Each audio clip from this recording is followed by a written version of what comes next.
Economic value. कैसे हैं आप लोग? अच्छे होंगे, क्योंकि मैं भी अच्छी हूँ तो आप लोग भी अच्छे होंगे।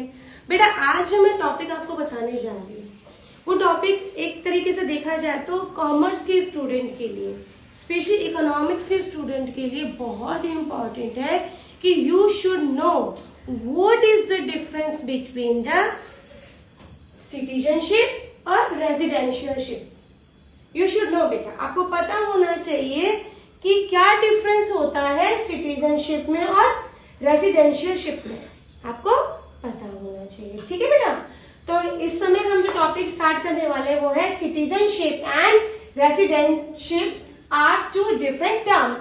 तो आपको इनमें वेरिंग करना आना चाहिए, डिफरेंस पता होना चाहिए। तो देखिए, what do you mean by the citizenship?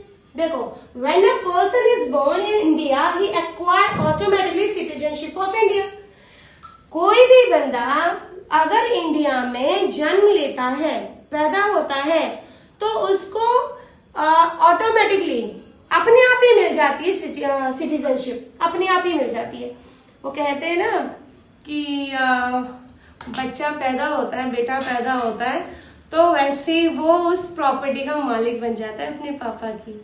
Same here बेटा, जो इंडिया में पैदा होता है उसको अपने आप ही सिटीजनशिप मिल जाती है। ओके, और मान लीजिए मैम यहाँ पैदा नहीं हुआ है यार, फिर भी हमें सिटीजनशिप चाहिए, तब क्या करेंगे? तो क्या करना है बेटा? तो सेकंड पॉइंट करना है, a person born outside India applies for citizenship and Indian law allow him to become Indian citizenship.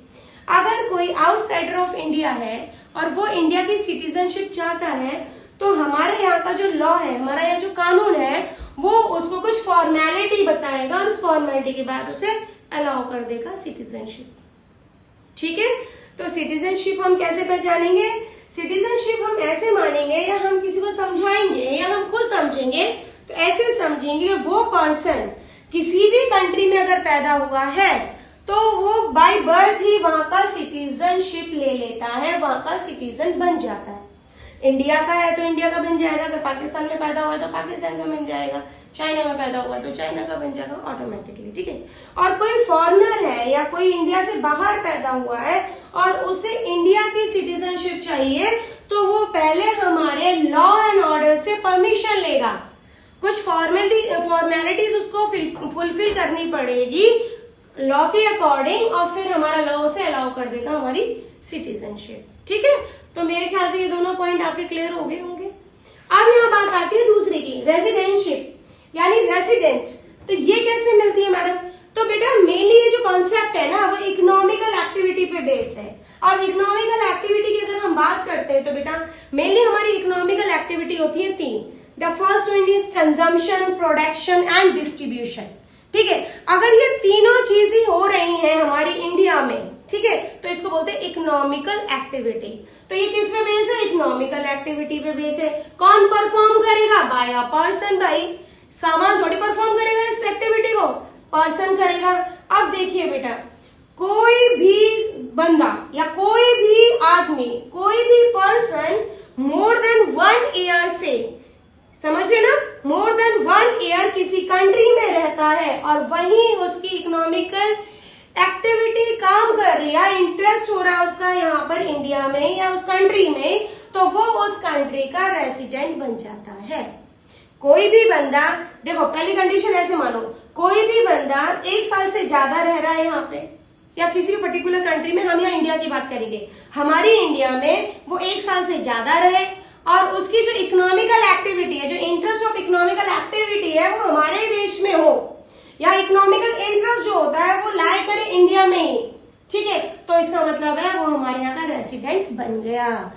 ठीक है, an individual is an normal residence of a country if he ordinarily resides in the country for a period more than 1। हमारे देश में वो कब तक रहेगा? कब से मतलब उसका पीरियड जो होता है रेसिडेंस में माना जाएगा मोर देन 1। अगर 1 साल से पहले वो कहीं चला जाता है, जैसे बाहर का कोई बंदा 1 साल से पहले चला गया, तो वो तो हमने पहले अपनी वीडियो में कह रखा है कि ये इंक्लूड नहीं होते रेसिडेंट में। तो यहाँ पहले उसे टर्म एंड कंडीशन कौन सी फुलफिल करनी है कि वो मोर देन 1 तो हमारे यहाँ रहे, और दूसरा जो उसका सेंटर ऑफ इकोनॉमिक एक्टिविटी है वो भी इसी कंट्री में होनी चाहिए। ठीक है, यही वो कंजम्पशन करे, यही वो प्रोडक्शन करे, या यही वो डिस्ट्रीब्यूशन करे, उसकी जो इकोनॉमिक इंटरेस्ट है वो उसी कंट्री की होनी चाहिए, उसी कंट्री में होनी चाहिए।